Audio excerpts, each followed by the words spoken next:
Eu queria que os irmãos abrissem a Bíblia comigo em Atos, uma pequena reflexão, no capítulo 1,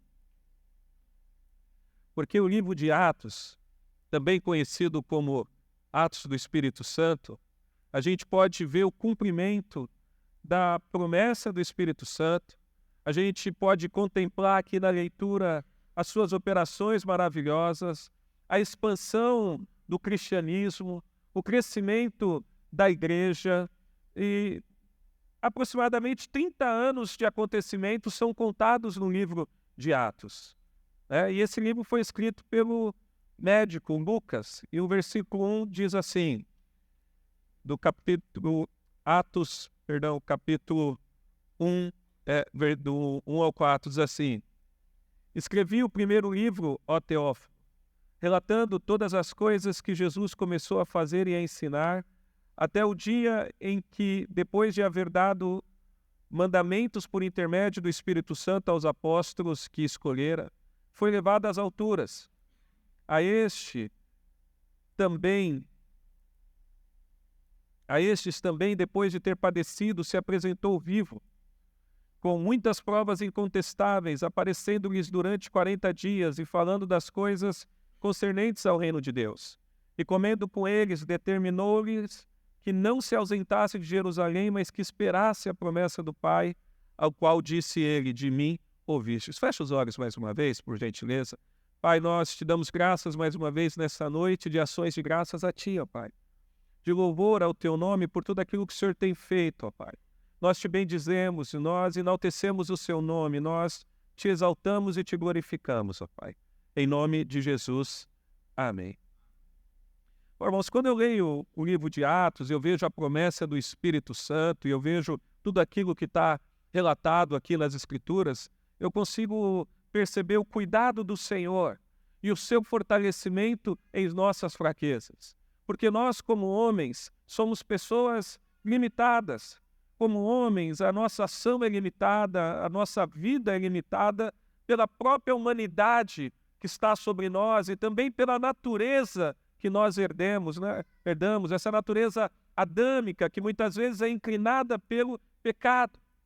Mas diante de tudo isso, e mesmo diante da inclinação do homem ao pecado e toda a limitação que nos é imposta por nossa própria natureza, a gente vê a ação do Espírito usando homens, usando mulheres, usando pessoas para proclamar sua verdade, para anunciar as boas novas do Evangelho, a levar para frente o cristianismo ao longo da história da igreja, não só agora, nesse momento, mas ao longo de toda a história.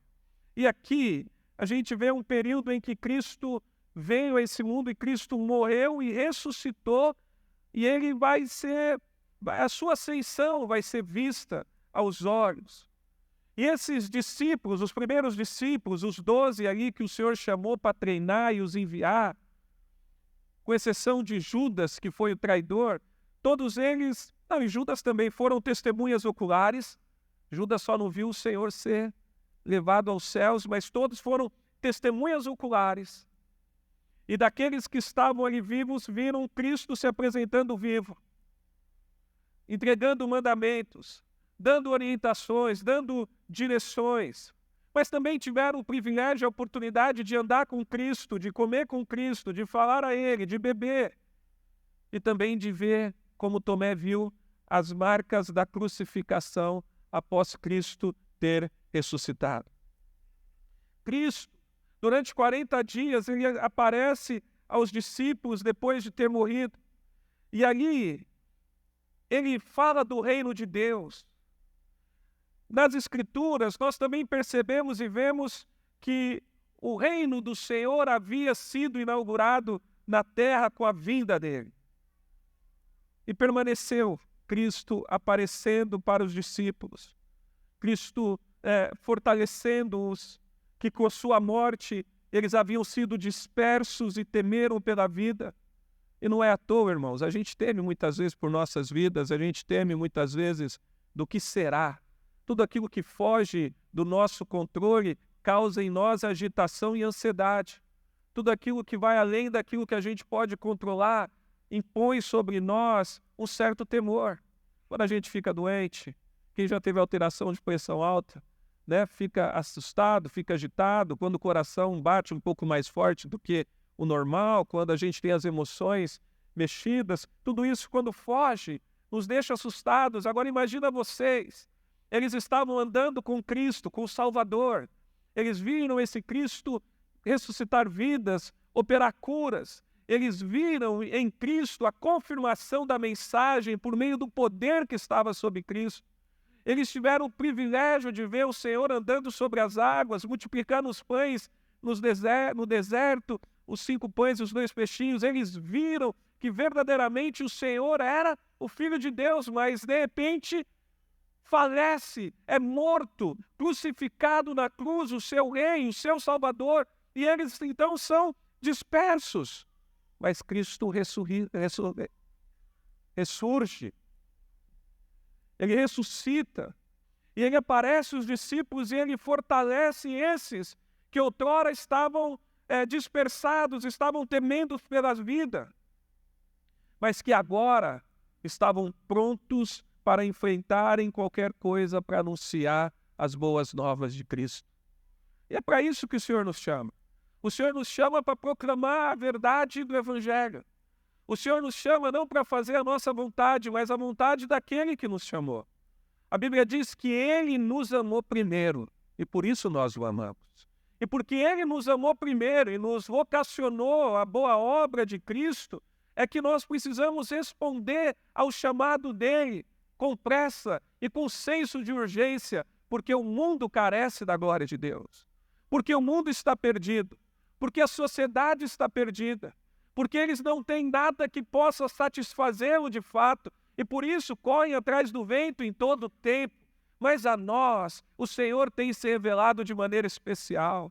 A nós, o Senhor tem mostrado nas suas Escrituras o seu amor, a sua graça, o seu poder, aquilo que Ele faz, aquilo que Ele fez e aquilo que Ele ainda vai fazer, porque as Escrituras nos contam, não com todos os detalhes, mas a gente sabe que no fim dos tempos, todos confessarão Cristo como Senhor, uns para a salvação, outros para juízo, e Deus vai ser glorificado pela salvação e pela manifestação do juízo.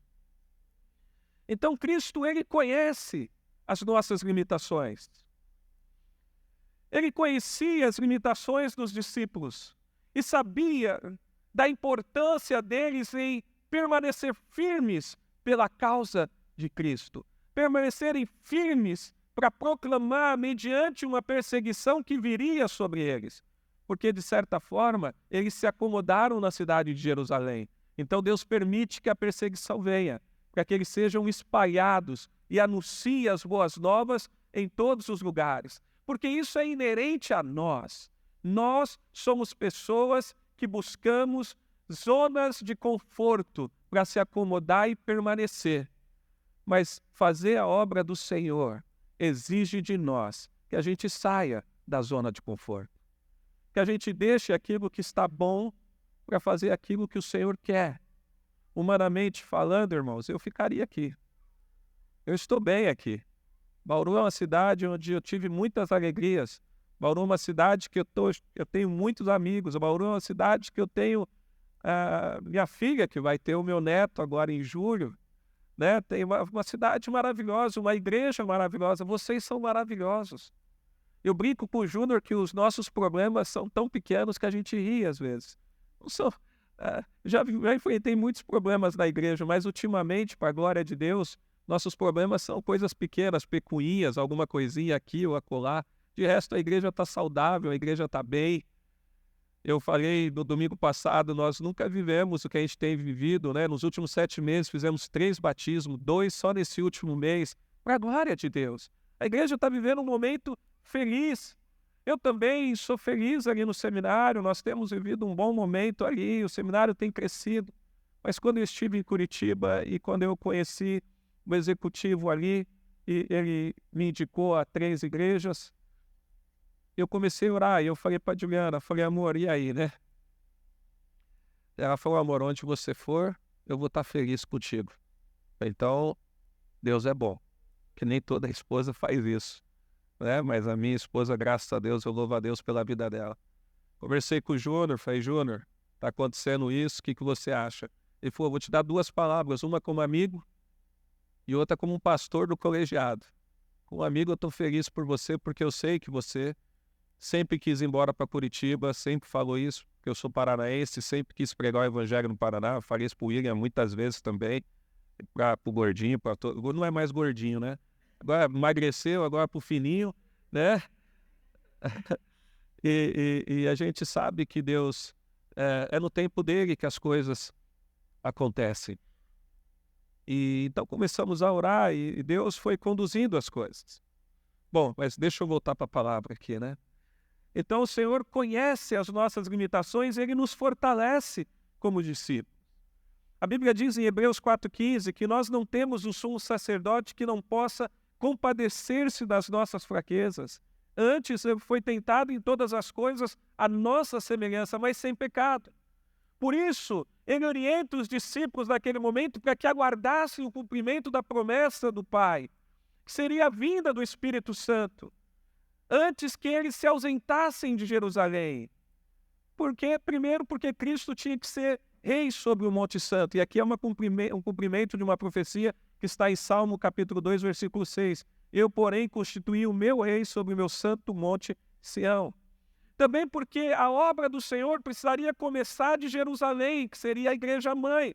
Isaías 2,3. Irão muitas nações e dirão, vinde, e subamos ao monte do Senhor, a casa do Deus de Jacó, para que nos ensine os seus caminhos e andemos pelas suas veredas, porque de Sião sairá a lei e a palavra do Senhor de Jerusalém.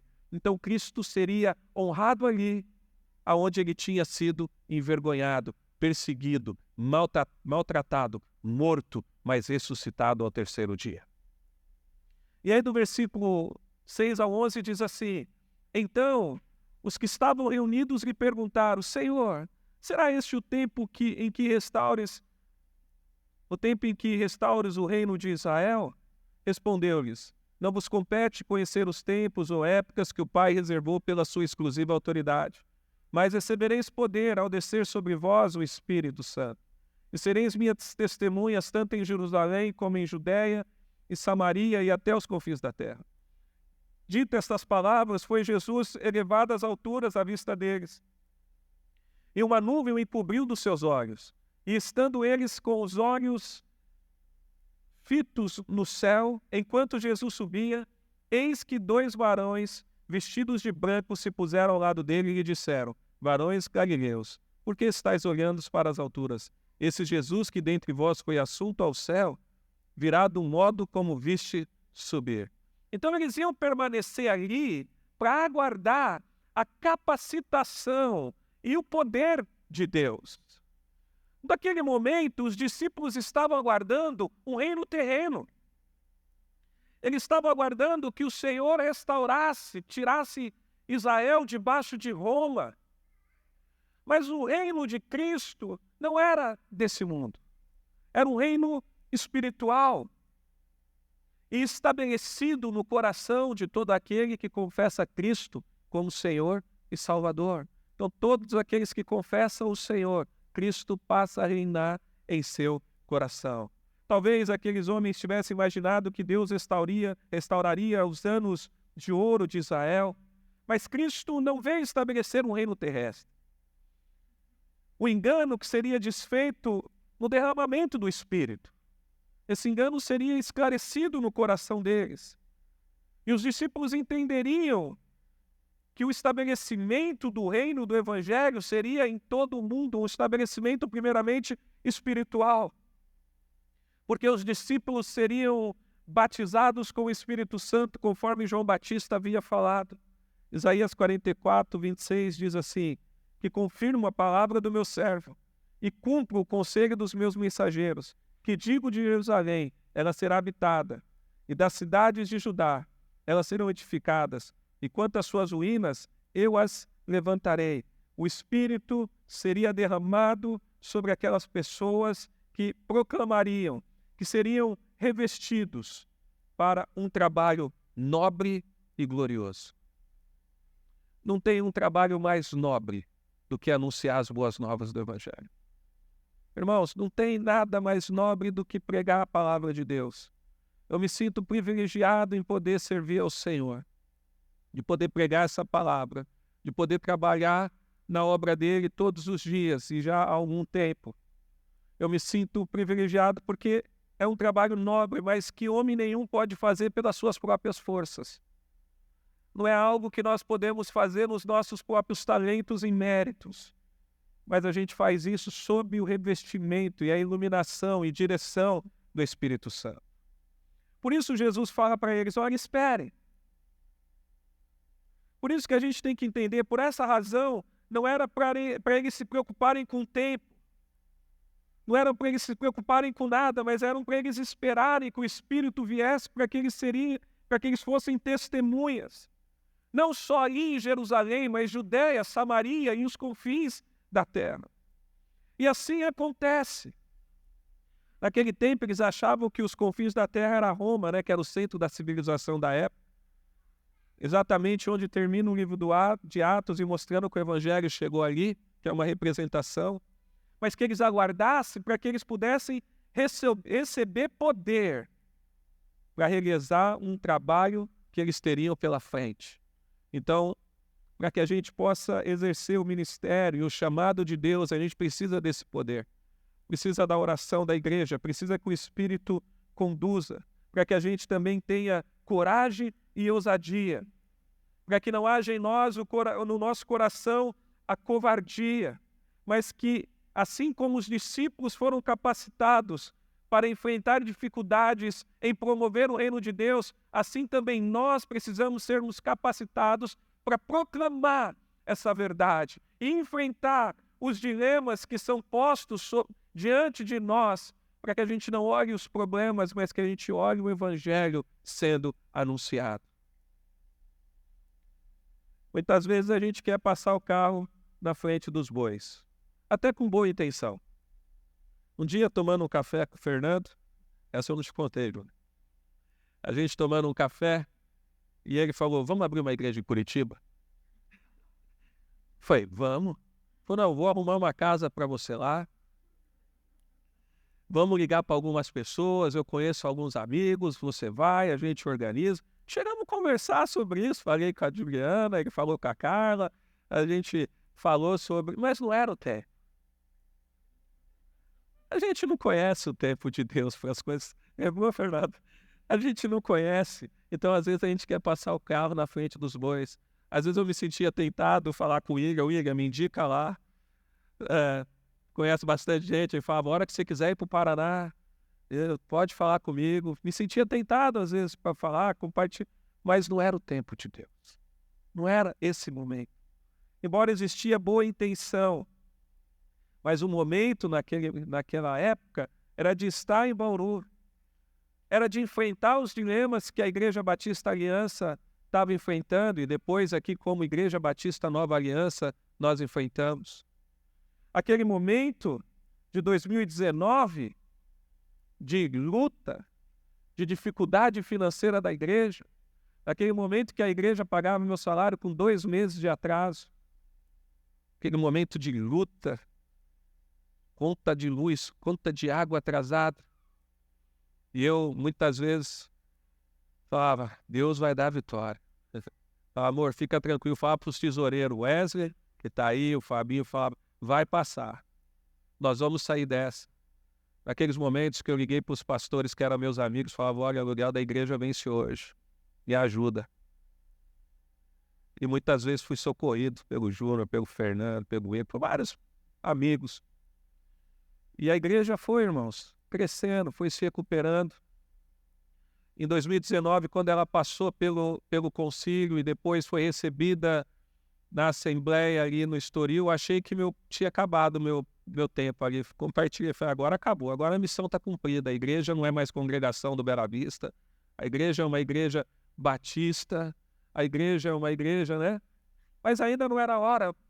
E Deus permitiu que eu continuasse trabalhando e entendendo e sendo capacitado por Ele para continuar conduzindo o trabalho, porque essa igreja que começou com 24 cadeiras numa garagem, ali na Zona Sul, ali no Jardim América, Ainda tinha coisas para viver. E eu tive o privilégio de ver pessoas se convertendo, família sendo restaurada, a igreja crescendo, a vida financeira da igreja mudando, as contas sendo pagas, passei a receber em dia. A igreja conseguiu recuperar o salário que tinha baixado. A igreja foi assumindo as despesas, assumiu a casa pastoral, a igreja foi crescendo, porque a intenção nunca foi dinheiro, nunca foi essas coisas. E o Senhor continuou fazendo, e depois Deus nos deu o privilégio de juntar com a antiga CBVN. E a gente pôde contemplar um avivamento, se assim podemos dizer, né? Uma unidade, um compromisso de uns com os outros. Parece que a gente sempre esteve junto. Um tempo bom demais, um tempo abençoado. Então, Cristo, ele orienta os discípulos para permanecer e orienta para que nós também esperemos o tempo dele para poder ir. E assim como foi visto, sendo elevado, também vai ser visto quando voltar. Apocalipse 1,7 diz assim: eis que vem com as nuvens, e todo olho verá, até quantos os transpassarem, e todas as tribos da terra se lamentarão sobre ele. Certamente, amém. Então, Atos capítulo 1, versículo 12, 26, conta que eles voltaram para Jerusalém e ali permaneceram. Subiram para o cenáculo, se reuniram, e todos eles perseveravam unânimes na oração, com as mulheres, com Maria, mãe de Jesus, e com os irmãos dele. Todos aguardavam com orações e súplicas. Por isso, igreja, nós devemos sempre aguardar com orações e súplica as promessas do Senhor. Eu estava me lembrando aqui, enquanto estava tocando o louvor, por muito tempo eu queria trabalhar na obra do Senhor em tempo integral. E por isso eu não queria ser promovido no meu trabalho. Porque eu não queria ter um bom salário. Porque eu achava que isso seria um impedimento de Deus no meu ministério. E ia sendo promovido na empresa, e sempre com aquela preocupação, Júnior. Vai ficar difícil para o tempo integral. Vai ficar difícil, meu salário está crescendo muito. E eu fui sendo promovido. E até que um dia eu falei, se Deus quer assim, né? Então, falei, amor, então eu vou trabalhar mesmo para valer. Né? E comecei a trabalhar. E aí me tornei trainee do Grupo Carrefour. E aí me transferiram para Ribeirão Preto. Depois me transferiram para São Paulo. E aí, no meu melhor momento profissional, no maior prêmio que tinha já pronto para me receber, que naquela, hoje não é, talvez não seja tanto dinheiro, mas naquela época, R$23 mil era muito dinheiro.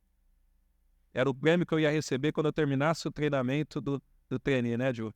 E aí veio o convite para o tempo da igreja. E eu liguei para a Juliana, eu lembro como se fosse hoje. Amor, acho que agora vai. Ela falou, essa decisão não é só sua.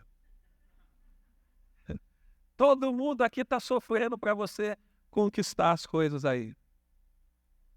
Eu falei para ela, mas é isso que eu quero. É isso que eu quero. A gente vai orar essa semana, mas esse é o desejo do meu coração, essa é a decisão que eu quero tomar. E eu orei aquela semana. E aí Deus foi conduzindo as coisas.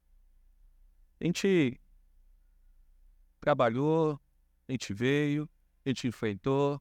Houve momentos que eu quis olhar para trás, falava, Juliana, se eu tivesse ainda, né, seria hoje o cara que dividia o quarto comigo na casa de trainees, ele é regional hoje, né? Se chamava Flávio Baldan. Se eu tivesse continuado, mas eu falava, não, aquele que põe a mão no arado não é apto, né, não é digno. Né? Lucas 9,62, depois vocês podem ler lá.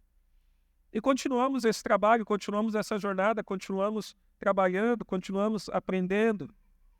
Daí conheci, contar um pouco da história aqui, irmãos, intercalando com a mensagem de domingo, e amanhã o pastor Júnior chega junto. Aí conheci o Fernando, o Júnior, o William, lá na Fiel, o Brespan, né?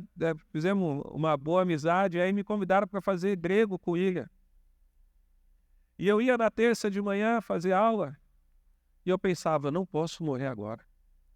É o melhor momento da minha vida.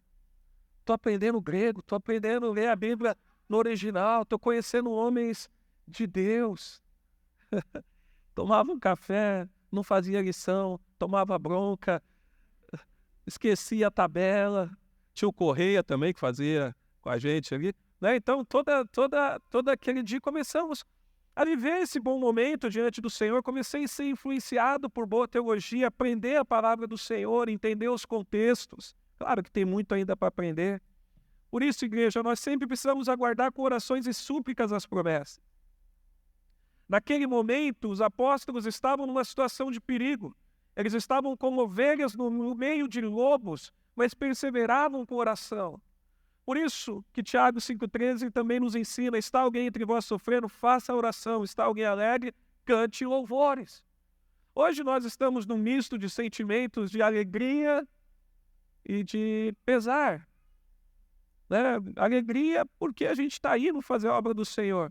Pesar porque a gente vai enfrentar algo que a gente não conhece. Né? Não sei como que vai ser. As expectativas são boas. Mas a gente tem o desafio de conhecer, de ser conhecido, de ganhar confiança, de pregar o Evangelho para poder conduzir um outro rebanho, porque o papel do pastor é liderar o rebanho e ensinar a palavra do Senhor. Quando há confiança, é fácil. Quando você faz 10 anos de igreja, é que verdadeiramente você tem a liderança de fato, de verdade. Até 10 anos, você está conquistando.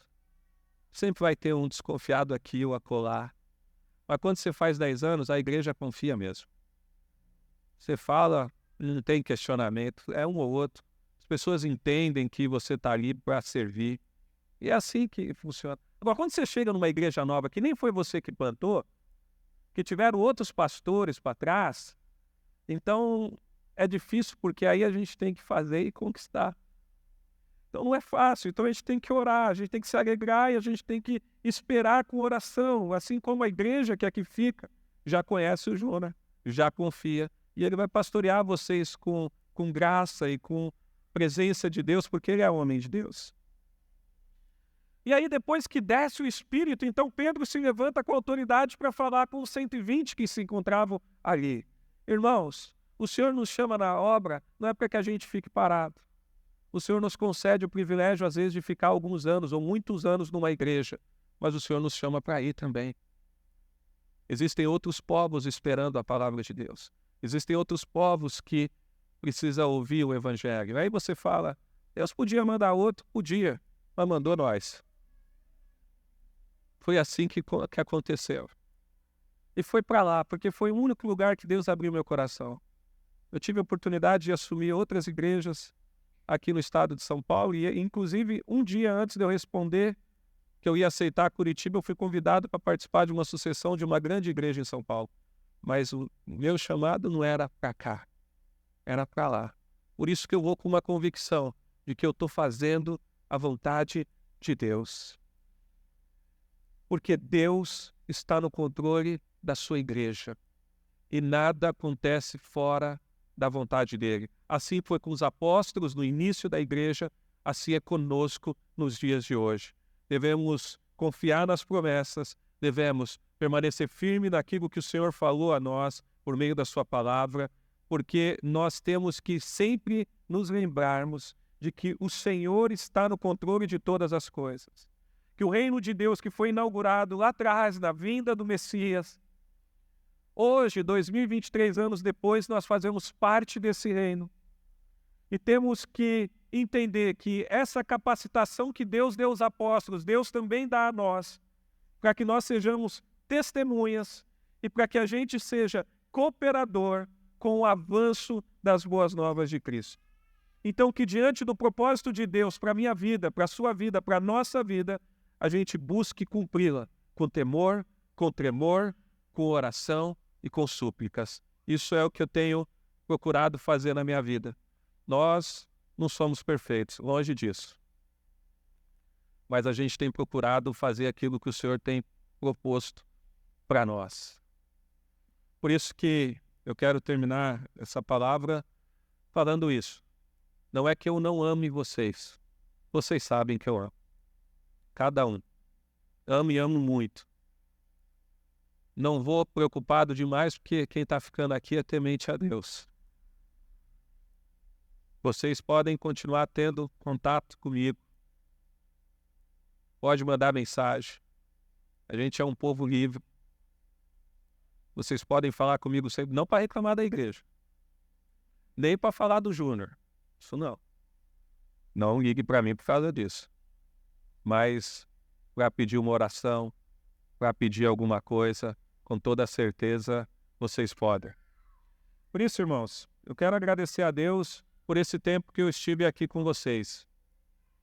Em Bauru, quero agradecer a Deus, meus amigos, né? Primeiramente, agradecer minha família, minha esposa, meus filhos, que estão comigo em toda essa empreitada, nas mudanças.